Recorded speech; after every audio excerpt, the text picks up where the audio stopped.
Bible सांगतो जी घटना पृथ्वीवर येणार आहे तिच्यापासून मी तुला राखेल, कारण तू वचन धरून ठेवलेलं आहेस. तू वचन पाळणार.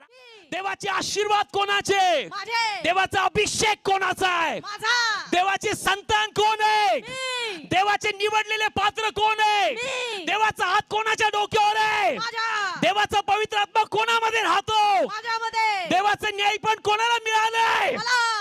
घट्ट धरून राहा, यस आमेन. घट्ट धरून राहा.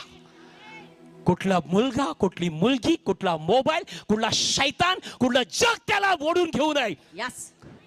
ज्याच्यासाठी देवाने तुला धरलेलं आहे घट्ट धरून ठेव.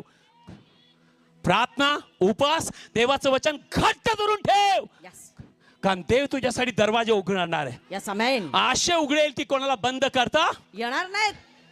त्यांनी किती जोर लावो तो दरवाजा बंद होणार, आमेन.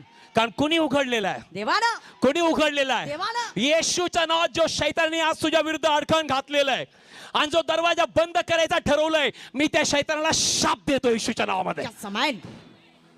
तुझ्यासाठी दरवाजे देवाने उघडलेले. Yes amen. Praise the Lord. Hallelujah. पण तुला काय करायचंय?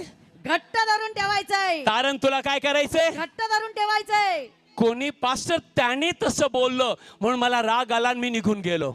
तो तुझ्यासाठी नाही मेला, प्रभू येशू मेला. Yes amen. त्याने प्रेम नाही केलं, येशू ख्रिस्ताने तुझ्यावर प्रेम केलं.